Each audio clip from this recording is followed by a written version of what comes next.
Welcome to the video, guys. It seems the BBC have wasted no time in trying to chase after the over 75-year-olds that they're now allowed to fleece for the TV licence fee. Because within 4 days, it appears the BBC has spent nearly 40 million on call centres and staff to chase the over 75-year-olds for their TV licence, as this Telegraph article says here, from last night at about 9 PM, which I'm sure you will all agree is rather ruthless on the BBC's part, and it seems some people are actually trying to help out these over 75-year-olds by showing them ways in which they can piss the BBC off by paying by cheque or other means that will take a long time for the BBC to actually get any money. Of course, personally, I think the licence fee should be abolished and the BBC should be able to stand on its own 2 feet through commercial revenue like every other TV station. But this story here is only going to poison the BBC in the minds of the public more than it already is, especially when you consider the nonsense that it comes out with on a daily basis. Anyway, before we get into the article, remember the daily live stream has moved over to Twitch, so if you want to join me over there to chat in real time, the link will be down in the video description. I usually go live about 8 or 9 PM, so keep an eye out for the notification that Twitch will send you when I do. Now, back to this Telegraph article and the BBC, who has been called out for being a low-life bunch of shitweasels with their new £38 million on call centres and staff to chase these over 75-year-olds, which, as we know, will put a lot of fear and worry into the people that the BBC are sending round to their house. Corporation begins sending letters to 4.5 million pensioners across the country, a process expected to take at least 2 months. The BBC is spending £38 million on chasing over 75-year-olds for their TV licence, warning that it will enforce the law if pensioners refuse to pay but continue to watch television, which obviously the government needs to step in and get rid of any law that allows the BBC to do that, and they need to do it right now. Let's be honest, they should have done it the moment they got in government, if you ask me. Letters have begun going out to 4.5 million pensioners across the country, an administrative task that is expected to take at least 2 months. The BBC has set up new call centres and hired 800 staff to take payment and deal with queries. The implementation cost of the scheme will be £38 million, the corporation said, and £13 million per year thereafter, a total of £90 million over the next 5 years. Which obviously the BBC don't mind about. They're going to speculate to accumulate. They'll make something like £900 million back if they manage to get it off every single one, which hopefully they won't. Hopefully they don't get it off a single person. What are they going to do? Convict 4.5 million over 75-year-olds for not paying their TV licence? I highly doubt it. The 16-page letter gives recipients 2 months to respond, or their licence will be cancelled automatically. It also offers the option of cancelling an existing licence if recipients no longer watch or record live television programmes or use iPlayer. Asked what would happen if over 75-year-olds did not pay for a new licence but were later found to be watching television, a BBC spokesman said, "When TV licensing is informed a property does not need a licence, our records are immediately updated to reflect this and no further letters are sent for approximately 2 years. TV licensing may visit the address to verify the situation. TV licensing does its best not to trouble genuine non-viewers. TBL never presumes guilt, but people do sometimes say that they do not need a license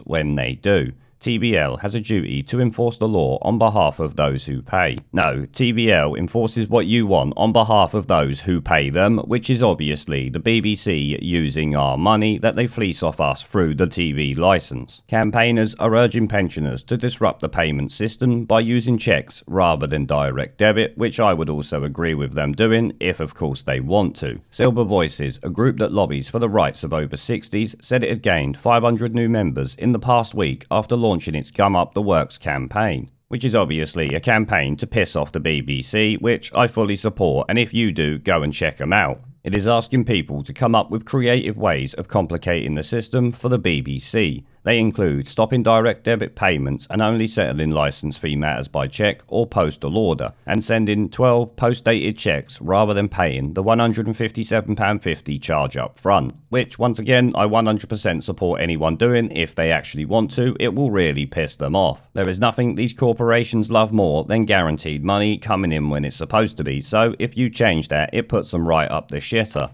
Dennis Reed, the director of Silver Voices, said, "We have been getting a fantastic response. People have been coming up with interest in new ideas. And obviously, guys, if you have some ideas, let them know about it or stick them down in the comments, but make sure you send them over to Silver Voices as they're the ones that are leading this. At the moment, paying by monthly cheque is not an acceptable method. You are only allowed to pay by monthly direct debit, so TV licensing would have to write back and tell you this is not an appropriate way of paying. But we would urge people to appeal and say it's clearly age discrimination to accept monthly direct debits, but not a form of payment that older people may prefer to use," which is actually something we are seeing more and more, not just from the BBC, with shops refusing to take cash because the government has stupidly told them not to. Or, in some cases, they have just made the policy themselves. This is, of course, age discrimination. Not many people are running around with a bank card when they're over 75, which is obviously what Dennis Reed and the director of Silver Voices is saying here. The objective of the campaign is to make implementation of the over 75 scheme so laborious that the BBC goes back to the government and asks for another way through. Mr. Reid said, "Imagine if 100,000 or 200,000 pensioners managed to delay their payment by 4 or 5 months. What that would do to the cash flow."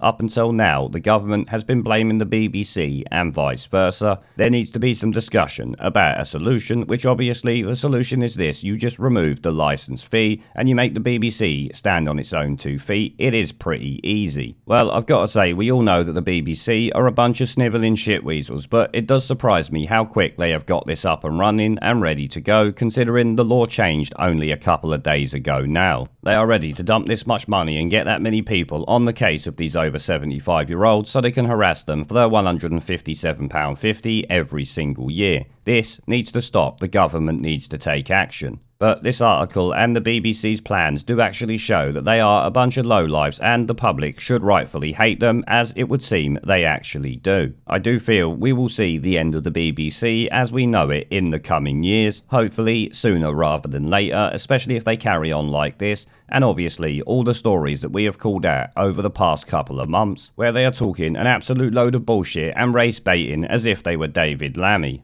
There is a pattern consistent throughout history of oppressed people turning on the oppressors, slaves against their owners, the peasantry against the feudal barons, colonies, Mr. Verhofstadt, against their empires, and that is why Britain is leaving.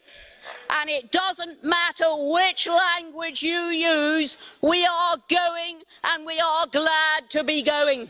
We're off.